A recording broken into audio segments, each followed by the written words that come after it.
Oke, jadi untuk materi hari ini kita akan belajar tentang bagaimana itu sebenarnya konsep sekolah, kemudian fungsi sekolah itu sendiri, peran sekolah, bagaimana anak bersosialisasi dalam lingkungan sekolah, dan juga pembentukan kepribadian.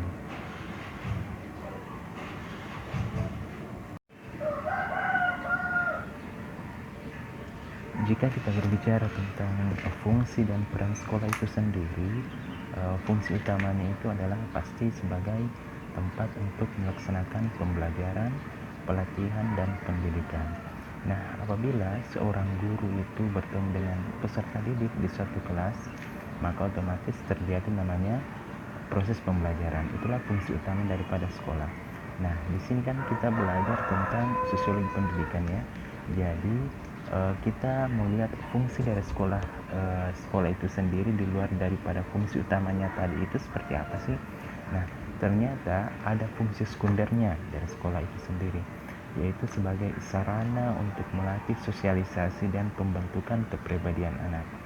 Jadi apabila kita berbicara tentang sosiologi pendidikan ya, pasti kita berbicara tentang dunia sosial, bagaimana peserta didik itu berinteraksi antara teman yang satu dengan teman yang lainnya. Nah, diharapkan di sekolah itu fungsi sekunder ini terjadi ya. Jadi bukan cuma dalam hal proses pembelajaran yang terjadi, tetapi ketika proses pembelajaran itu selesai dan masih dalam lingkungan sekolah, peserta didik yang satu dengan peserta yang didik yang lain itu mereka saling bersosialisasi, tapi dalam hal ini itu dalam hal yang positif. Nah, ketika proses sosialisasi ini tidak terjadi, maka muncullah kasus-kasus seperti pembulian ya. Pembulian dalam hal ini teman yang satu itu mengejek-ngejek teman yang lain, sehingga itu peran sekolah dalam hal ini, fungsi sekolah sebagai sosialisasi untuk peserta didik itu tidak berjalan positif ya, seperti itu. Nah, sekolah juga itu sebagai tempat untuk mengembangkan perilaku, kebiasaan, pola kebudayaan kepada peserta didik agar kelak memasuki kehidupan sosial yang lebih baik. Jadi sekolah itu sendiri itu ya pasti salah satunya adalah membina karakter anak ya. Karena di sekolah itu gurunya itu di samping dia memberikan pembelajaran juga harus bagaimana mengembangkan karakter si anak ini. Jangan sampai setelah dia masuk sekolah tersebut, keluar sekolah tersebut karakternya sama kan. Itu berarti fungsi sekolahnya itu tidak jalan. Yang diharapkan itu setelah peserta didik itu masuk ke sekolah tersebut, kemudian nanti tamat dari sekolah tersebut, maka ada perubahan daripada karakter anak tersebut. Itu berarti fungsi dan peran sekolahnya itu sudah berjalan ya, seperti itu.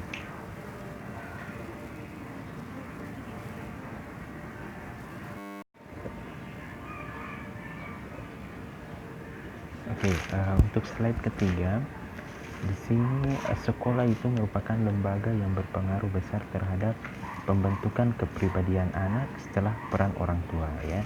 Jadi sekolah itu ketika anak-anak peserta didik itu sudah berada di sekolah, maka yang menjadi pengganti daripada peran orang tua di sini adalah tentunya pasti adalah guru.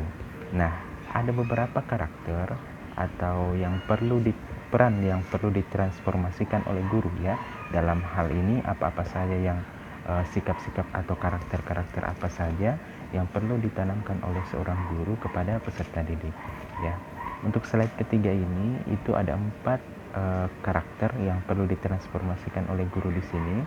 Itu yang pertama itu adalah ambisi ya. Jadi ambisi itu sendiri adalah bagaimana peserta didik itu mempunyai kemauan. Kemauan ini dalam hal positif itu misalnya kemauan peserta didik ini untuk mendapatkan ilmu yang dimiliki oleh guru itu sendiri, untuk mengetahui jawaban dari pertanyaan-pertanyaan yang diberikan oleh guru, jawaban daripada soal-soal di buku, kemudian ambisi untuk mendapatkan nilai yang bagus di kelas ya, itu salah satunya. Kemudian yang kedua, asertif ya. Jadi asertif itu sendiri adalah bagaimana peserta didik ini mau mengkomunikasikan apa yang diinginkannya ya. Jadi dalam hal ini apa yang diinginkan oleh peserta didik ini itu tidak dipendam diam-diam saja, tetapi dia bisa mengkomunikasikannya pada guru. Dia bisa menyampaikannya pada guru bahwa ini loh yang saya inginkan. Tentunya dalam hal-hal yang positif ya. Misalnya ketika seorang guru itu melakukan pembelajaran dan model pembelajarannya itu dianggap tidak sesuai dengan karakter anak tersebut, maka boleh saja anak tersebut mengatakan bahwa model pembelajaran bapak atau ibu itu tersebut itu agak membosankan seperti itu. Nah, nantinya seperti itu ada saran yang diberikan oleh guru, maka guru bisa mengganti ke model pembelajaran lain yang lebih membuat anak itu berambisi dalam belajar ya, seperti itu. Kemudian yang ketiga, antusias. Antusias ini itu hampir-hampir sama dengan ambisi. Antusias ini bagaimana peserta didik ini bersemangat dalam belajar ya. Bagaimana ketika seorang guru itu memberikan materi pembelajaran, anak ini itu dia sangat berantusias untuk menangkap pembelajaran yang diberikan oleh guru tersebut. Dengan catatan, pastinya seorang guru itu harus memberikan pola pembelajaran yang menarik bagi siswa tersebut ya. Kemudian yang keempat itu percaya diri. Jadi seorang siswa itu tentunya harus percaya diri. Misalnya guru bertanya, tentunya pasti anak ini harus mempunyai percaya diri bahwa jawaban yang dituturkan oleh anak tersebut itu benar. Dalam hal ini dia berani mengungkapkan pendapat bahwa oh, inilah jawaban saya. Jadi dia cuma tidak hanya pendam bahwa jawaban ini cuma di kepalanya, tetapi dia bisa keluarkan dengan percaya dirinya bahwa ini loh jawaban saya ya, seperti itu.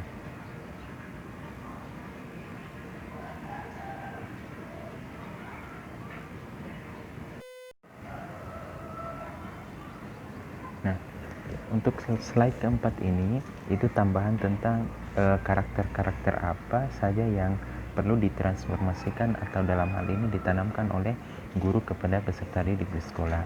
Jadi yang kelima itu adalah mau bekerja sama. Nah, tentunya ketika seorang guru itu memberikan tugas kelompok, tentunya peserta didik yang satu dengan peserta didik yang lain, dalam hal ini masing-masing anggota kelompok tim tersebut itu harus bekerja sama. Bukan berarti bahwa si A ini misalnya pintar, kemudian si B ini kurang pintar, maka mereka tidak mau bekerja sama karena tingkat kecerdasan mereka berbeda. Bukan seperti itu. Ketika transformasi peran guru ini jalan, maka si A dan si B tadi itu walaupun mungkin kecerdasannya berbeda, itu mereka tetap mau bekerja sama sebagai sebuah anggota kelompok. Nah, kemudian yang keenam yaitu berbesar hati.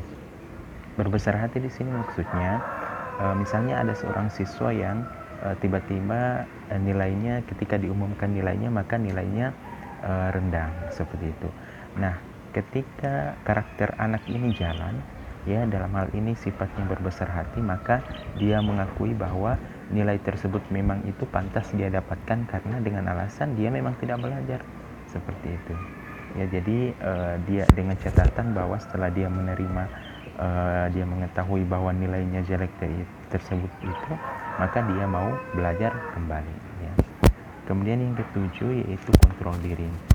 Kontrol diri di sini di dalam suatu kelas itu sangat penting ya, karena kita ketahui di dalam kelas itu sendiri tingkat kecerdasan daripada anak yang satu dengan anak yang lain itu beda-beda.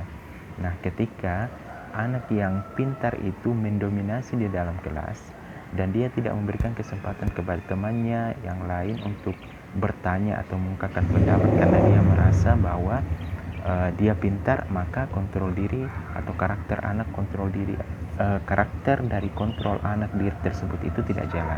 Nah, seharusnya anak yang pintar tersebut itu bisa memberikan kesempatan kepada teman-teman yang lain untuk mau bertanya atau mengungkapkan pendapat.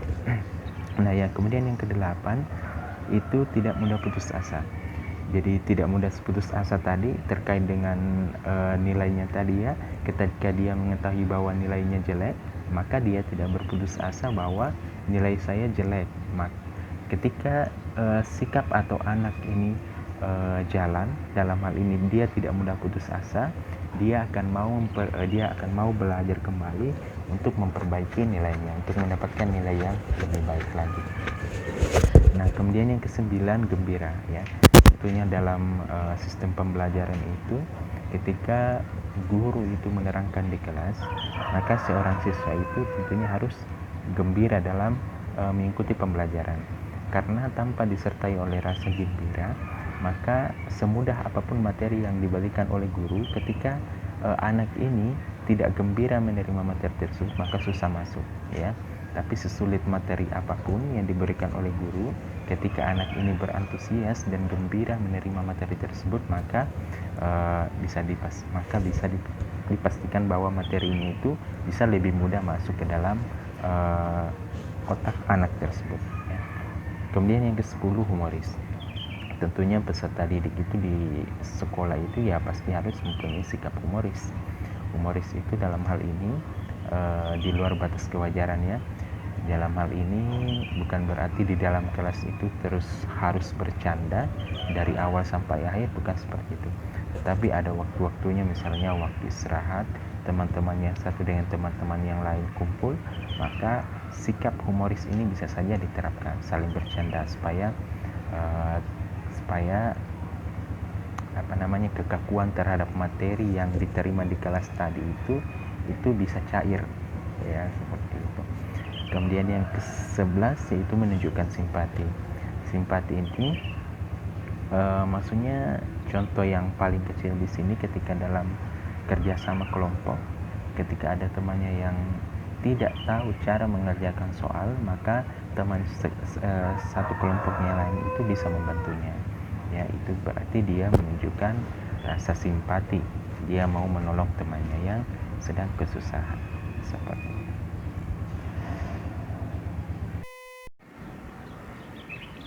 Oke, sekarang kita masuk slide kelima.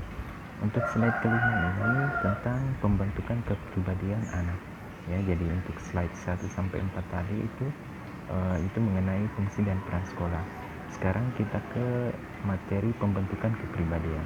Nah, kepribadian itu sendiri atau biasa juga disebut sebagai karakter anak itu sendiri, itu sepenuhnya tidak terbawa sejak lahir. Jadi walaupun ada kecil, ya, jadi ada teori dari para ahli menyatakan bahwa ada memang bakat yang dibawa oleh seorang anak, tetapi tidak sepenuhnya bahwa walaupun dia mempunyai bakat tersebut tetapi tidak dikembangkan maka tidak jalan. Jadi di dalam hal ini bakatnya itu memang ada tetapi kecil, dan apabila tidak dikembangkan maka tidak akan jalan, ya, seperti itu. Jadi yang faktor di sini yang paling berpengaruh terhadap bakat atau karakter anak itu sendiri, kepribadian di sini adalah lingkungan. Ya, jadi ketika dia bisa bersosialisasi dengan masyarakat sebaik mungkin, maka kepribadian anak ini itu akan terbaik, itu akan tumbuh dengan baik pula. Ketika dia melakukan hal-hal yang positif, dia bersosialisasi dalam masyarakat dalam hal-hal yang positif, maka kepribadian anak juga ini, karakter anak ini juga sendiri itu akan tumbuh juga secara positif. Nah, sebaliknya kalau misalnya dia banyak bersosialisasi dalam masyarakat yang berbau dengan hal-hal yang negatif, ya tentunya karakter atau kepribadian si anak ini sendiri itu pastinya nantinya akan tumbuh karakter-karakter negatif juga, ya, seperti itu. Contoh kecil sekarang yang biasa kita lihat, ketika si A itu mengikuti si B yang suka tawuran, maka si A ini juga akan terbawa bahwa hal yang dilakukan oleh si B ini wajar-wajar saja karena si B ini sudah biasa melakukannya. Itu bukan seperti itu, ya. Jadi peran guru di sini di sekolah itu tentunya sangat berpengaruh terhadap pembentukan karakter anak sendiri. Bagaimana mereka memberikan nasihat kepada anak-anak ini sendiri bahwa hal-hal tersebut itu, misalnya tawuran tadi itu tidak baik, ya, dalam hal ini bukan hal yang positif, seperti itu.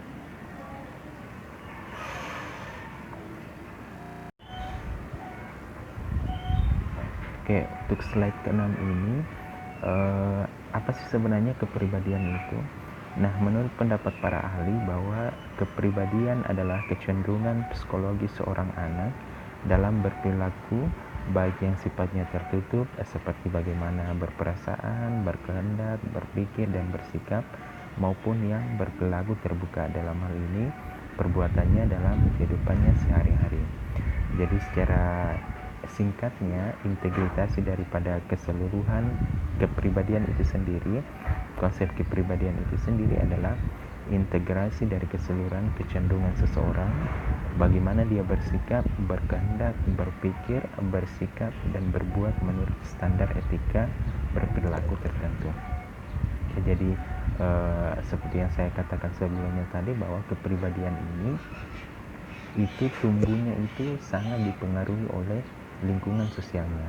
Nah, ketika kita berbicara tentang mata kuliah sosiologi pendidikan, ya, berarti kita berbicara tentang bagaimana peserta didik itu bisa bersosialisasi dalam lingkungan masyarakat. Kepribadian ini itu baik dari kadar sikapnya tadi, cara berperilakunya, cara bertutur katanya, berpikirnya, itu semua dipengaruhi oleh lingkungan. Jadi faktor utama di sini adalah lingkungan. Bagaimana kepribadian atau karakter ini terbentuk, ya pasti dari lingkungan. Dia berteman dengan siapa, kemudian dia ngumpul-ngumpulnya dengan siapa, itu nantinya semua berpengaruh pada tingkat kepribadian anak itu sendiri. Apalagi kalau anak usia-usia SMP, SMA itu kan masa-masa pencarian jati diri, jadi mudah sekali terpengaruh dengan lingkungan. Ketika dia mengikuti temannya yang satu, dia menganggap bahwa hal itu positif-positif saja karena temannya itu sudah biasa melakukannya, maka itu menjerumuskannya kepada kepribadian yang kurang baik. Misalnya contoh kecilnya itu ketika seorang anak sudah sering melihat temannya merokok di luar kelas, ya, maka dia menganggap bahwa hal itu wajar-wajar saja, maka kepribadian atau karakternya si anak ini tersebut bisa saja tumbuh seperti itu, bahwa dia menganggap hal itu sudah positif. Nah, tapi tadi dikatakan kan perbuatan itu harus ada standar etika, ya, jadi ada norma yang membatasi. Di dalam masyarakat itu sendiri pasti ada norma yang membatasi bahwa perilaku atau karakter anak sendiri itu ada batasnya. Ya, misalnya saja tadi itu merokok di sekolah, itu kan sudah ada aturannya di sekolah bahwa tidak boleh melakukan hal seperti itu, ya.